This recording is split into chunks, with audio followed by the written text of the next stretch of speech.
Hey everyone, I hope everyone is doing well. I'm recording this video outside my car because I'm about to put this in my trunk because I'm going to go with Justin to get some Chipotle because I haven't had that for a while and that sounds really good right now.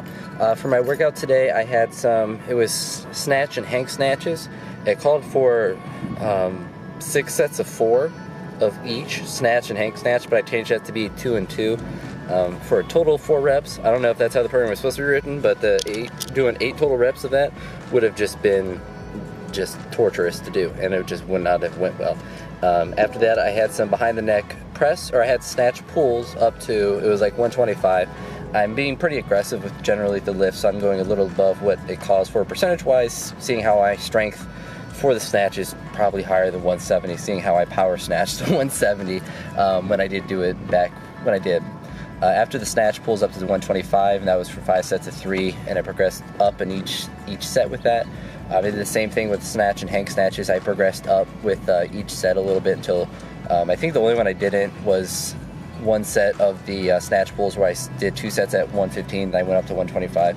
Basically just going by feel and just trying to be aggressive with the weights because they are very sub-maximal for me, and I'm going to be pretty able to progress pretty quickly, I think, with the various lifts with that. After the snatch pulls, I had behind the neck press, and I went to, I think, 95, and it was for a 5x5, so each set I went up in weight a little bit with those. I'm just trying to get the feel of them. They are more painful on my shoulders a little bit, so I don't know how much I will push them that much, but it's definitely a beneficial one for me to do just to get used to that behind the neck position and to just build my shoulders up. Anything to help my shoulders is going to be beneficial. After that, I moved on. I did closed grip bench, and I went up. I did 3x5 with 225, a 3x5 with 255, and then 3 singles at 275, and then a set of 5 at 225. I'm extremely happy with how my bench went. Just anything I do weightlifting seems to directly help my bench, so I'm really happy with that. All closed grip, focusing on the tricep stuff, seeing how I don't do as much of that with the weightlifting stuff. So bench, wonderful. Hopefully by the end of the year I make even more progress from where I am now at like a 320 and can get that up even more. After the bench, I went on to some box jumps, and first set I did a lower, I think it was the one I didn't record, so I recorded the last 3. It was 4 sets of 6, and first set I did like the regular box that I had done in the previous video, and then after that I added a box, so I increased the height, and I did them all from a full squat, so it was a little bit more difficult with them, but I was able to do them, and I'm just getting more comfortable jumping again, which is very good, and my hip is feeling good on those, so positives all around with that. After that, I did some band work just to do a little shoulder stuff and some ab work. It has abs pretty much every day, and I'm trying to do those as often as I lift because it's only going to be beneficial for my general health and make my abs look a little better. But that's really about it that I have to talk about this video. I'm going to go head over to Chipotle, and I will talk to you all later. Peace.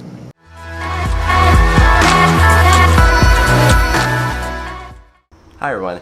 In this second part of this video, I want to talk a little bit about some of my thoughts about Donald Trump's tweets. I'm not going to worry so much about any specific tweet that he has because I don't think Twitter is a place to really have any sort of political discussion, which is one of the problems I have with his Twitter, is that he tries to talk about politics within his Twitter. Now, if someone wants to talk about politics on Twitter, I think that's perfectly fine, but you have 140 characters or whatever, so you're not having any sort of in-depth or a nuanced conversation about anything in 140 characters unless you're having like 35 tweets in a row about the very same thing. Now, someone like the president, what I think he should do is use Twitter and Facebook. I mean, you could post longer on Facebook, so there's the potential to talk about more things on there, but to just post normal things that he would post normally about the world. Now, granted, he has posted a lot of dumb things in the past before he was president, and has continued that when he's president. He's been very consistent with just tweeting random stuff.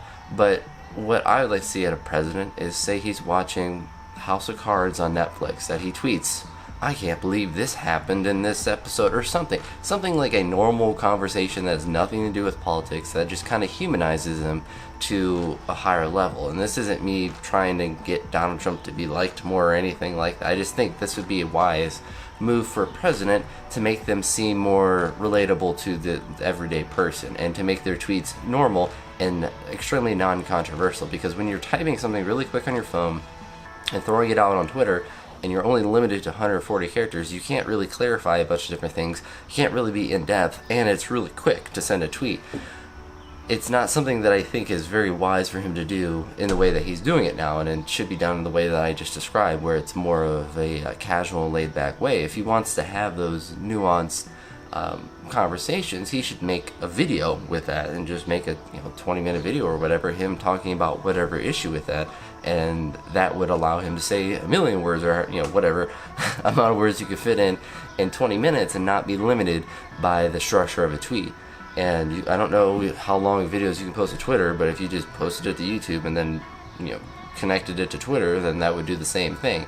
And I'd rather him do that sort of thing, kind of like the idea of a fireside chat, but 21st century version, of where you make a YouTube video and he's talking about, this is what I tried to do this week, I talked to this, I want to do this, general conversations about politics, essentially the stuff that he's tweeting about. Save it, put it in one long video, and if he wants to complain about the FBI investigation in Russia and all these different things, put it in like a 25-minute video, and just do that every week, instead of doing these random tweets every morning that people are just going to get all offended about. It's not productive for him personally as president. It's not productive for any sort of political discourse, and it really gives Twitter a bigger voice than what I think it really has in politics in general. I've never in my life had someone come up and say, look at this tweet, look at this informative tweet, I got so much information from this, I learned so much from this tweet. Nobody really uses Twitter that much, at least as far as in my personal life. I don't really know anyone that uses Twitter. I deleted mine a couple months ago. I honestly forget, because I just deleted it because it says it takes 30 days for it to be permanently deleted, and I just never looked back at it again because I never looked at it anyway. I just use it to dump links and stuff. But I don't think it's really a true representation of people's opinions in general, because most people, I don't think because not everyone has Twitter, most people don't use a Twitter in general. Most people aren't going to have a Twitter and then have political discussions. So you think about if you have a personal Facebook or some personal social media account with like family members and stuff, you probably have people on there that talk about politics or whine about whatever is happening in the world that they may not like, but you don't have every single person in your family, unless you have some weird family. I mean, in my personal case, most people on my Facebook don't talk about politics. Most people don't post. Most people probably don't even get on Facebook. Most people aren't on social media because of whatever reason. They have something that's more interesting in their daily life. They could just not really care about their Facebook, whatever reason it may be. But most people aren't spending all their time on social media. That may seem kind of contradictory to what is true in the world, but I don't really think it is, because most people aren't young people. Young people are probably on social media quite a bit. 13, 14-year-olds are on social media all day long and different times, but they also aren't having the nuanced political discussions that people could have on social media. And a lot of the different platforms are very optimal to have political discussions. I mean, I could make this video and someone in the middle of nowhere could watch this video and be able to listen to what I'm saying and think that I'm very boring and not really understand why I'm talking about politics with lifting in the background. But I could do it, and it wouldn't be very difficult for them to do as long as they had internet, which is ever permeating our society. But getting back to the main topic at hand, the political discourse that Trump is having online is just not working. I mean, he should see that now, is that his tweets aren't helping him. And if he's going to be spending time doing something online that is talking about politics and talking about whatever he's doing in the White House, it should be benefiting what he's trying to do. That's, whether it's a policy, whether it's this or this or this, whatever it is, he should be trying to benefit him. And he could do a ton. I mean, if he wanted to pass healthcare, he could make a 25-minute video every week saying, this is all the stuff I want to do with healthcare. These are the exact people that are preventing me.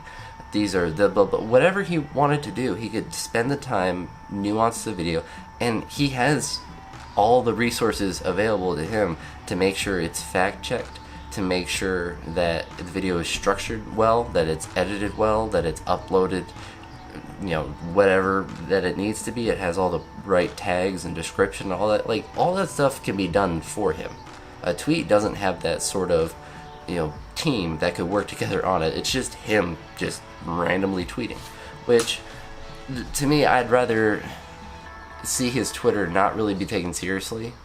Unfortunately, it kind of has to be, because he does talk about a lot of like federal investigations, which I think is really stupid to do. If you're under investigation or under the threat of being an investigation, best not to tweet about it. But I guess he doesn't really feel the same about it. But that's really about it that I have to talk about. Apologize, I kind of jumped around a little bit, but hopefully the main idea, or a couple of my main ideas, came across a little bit. But let me know what you think about this and any other things I talked about in this video down below, and I hope you all have a wonderful day. Peace.